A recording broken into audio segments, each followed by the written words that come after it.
Welcome back to the channel. Today we're going to change the rear differential fluid on a 2004 Z06.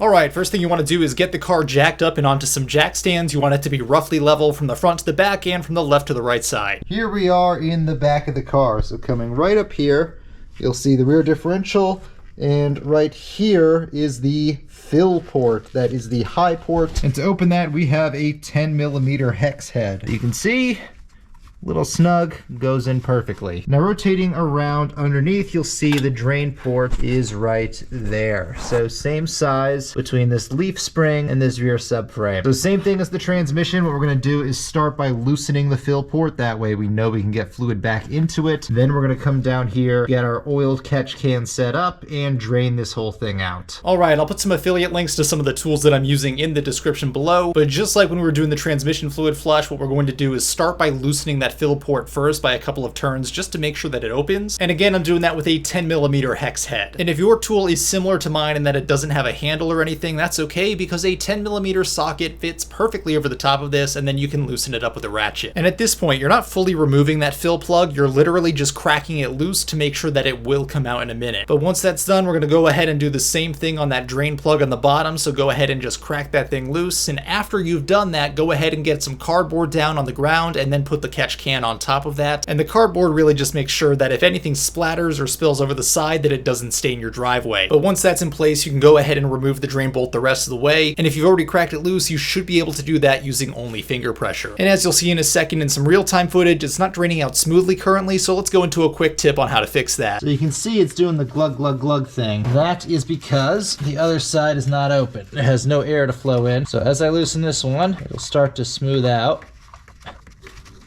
Right there.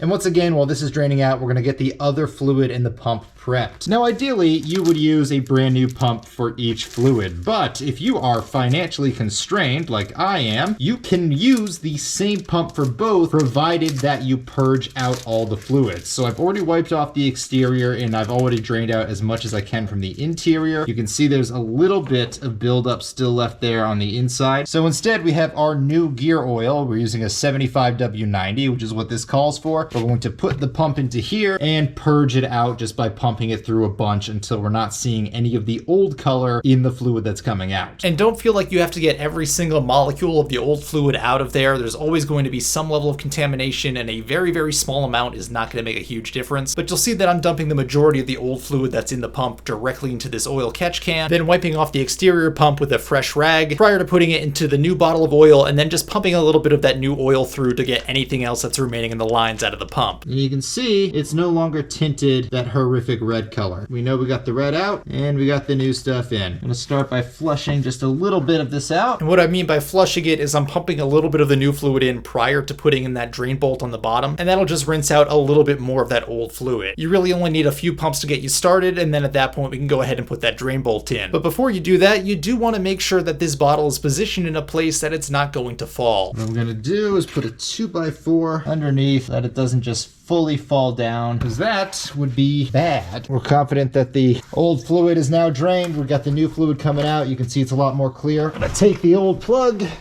and, oh no, that's what I was avoiding. That's what I was trying to avoid. And the thing that I was trying to avoid was spilling the new fluid everywhere. So what I highly suggest is that you make sure you always have a fresh rag within arm's reach, so that if you do happen to spill anything, you can wipe it up as quickly as possible. One, to prevent stains to your driveway, and then two, so that you don't accidentally roll into it and get it all over yourself. But after wiping up that spill, I went ahead and reinstalled that drain bolt. You're going to torque that down to 26 foot-pounds, which is fairly snug. And at this point, you are ready to pump in all of the new oil. And as I discussed in the transmission flush video that I've linked below, I quickly discovered that if you're holding the bottle stationary and trying to pump the top, that you're pulling on that hose that's going into the rear differential. So there's a much higher chance of you spilling it with that going in and out. So what I found a lot easier and a lot cleaner was to hold the top of that pump stationary, then push the entire bottle bottle up and down into the bottom of that pump. And while the manual pump that I'm using is linked in the description below, I've also linked an electronic pump that's powered by a drill, and while it is a little bit more expensive, it does make it a lot easier to get that fluid moved up into the differential. And while the total capacity of this differential is about 1.7 quarts, if you're newer to doing projects like this, you might want to buy 3 quarts instead of 2 to account for any spills. That said, it is also recommended to add in 4 ounces of limited slip friction modifier, and that'll help with some of the smoothness and longevity of this rear differential. So if you are going to use that friction modifier, I would pump that in prior to adding that second bottle of gear lubricant, because at this point, the way that you know you're done is when it starts to spill out of that fill port. And for that reason, make sure that your oil drain pan is still in place, otherwise this will drip directly onto the floor if not onto your skin. But like I said, it might be a good idea to buy extra fluid because you're not going to get 100% efficiency of getting all the fluid out with these pumps. And I myself actually thought I used more fluid than the actual capacity of this differential.